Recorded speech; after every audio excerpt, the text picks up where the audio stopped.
JDU MLC भगवान सिंह कुशवाहा ने बिहार विधान परिषद के सदस्य के रूप में शपथ ले ली। सभापति अवधेश नारायण सिंह ने भगवान सिंह कुशवाहा को एमएलसी की सदस्यता दिलाई। इस दौरान बिहार के मुख्यमंत्री नीतीश कुमार और उप मुख्यमंत्री सम्राट चौधरी समेत एनडीए के कई और नेता मौजूद रहे। शपथ ग्रहण के बाद भगवान सिंह कुशवाहा ने कहा है कि एनडीए ने तय किया है कि अगले साल 2025 का विधानसभा चुनाव भी सीएम नीतीश के नेतृत्व में ही लड़ा जाएगा। एनडीए बहुमत के साथ सरकार बनाएगी।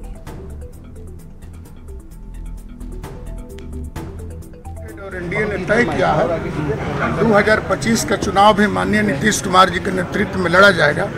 इसी मिशन मोड पर काम करेगा पूरी संगठन और एनडीए, और 100% गारंटी है कि काफ़ी बहुमत के साथ 2025 में नीतीश कुमार जी के नेतृत्व में पुनः बिहार में सरकार बनेगी। इसमें कहीं से दो राय नहीं।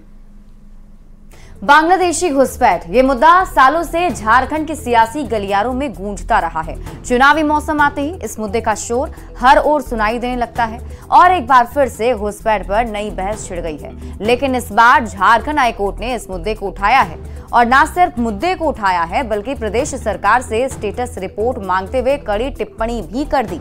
अब सवाल ये है कि क्या वाकई झारखंड के लिए घुसपैठ नासूर बन रहा है? ये रिपोर्ट देखिए।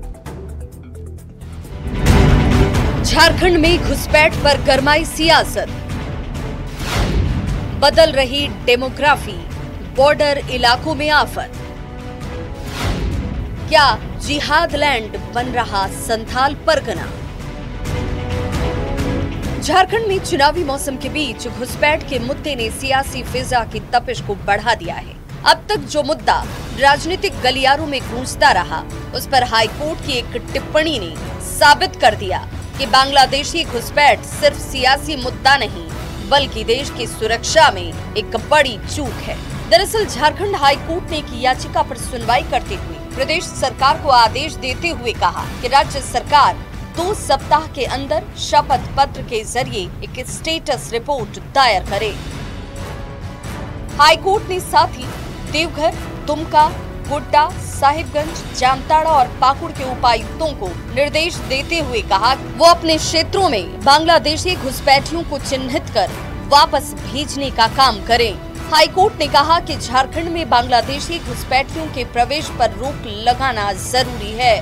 विदेशी घुसपैठ किसी एक राज्य का नहीं बल्कि पूरे देश का मुद्दा है। हाईकोर्ट की इस टिप्पणी के बाद रांची से लेकर दिल्ली तक राजनीतिक तापमान बढ़ गया है। बीजेपी प्रदेश सरकार पर हमलावर हो गई है। भारतीय जनता पार्टी लगातार पिछले 5 वर्षों से इस मुद्दे को उठाते रही है कि बड़ी संख्या में बांग्लादेशी घुसपैठिए जैसे बंगाल में एक अलग बांग्लादेश बनाने को आतुर हैं, वैसे ही झारखंड में भी बड़ी संख्या में बांग्लादेशी घुसपैठियों ने अपना घुसपैठ किया है।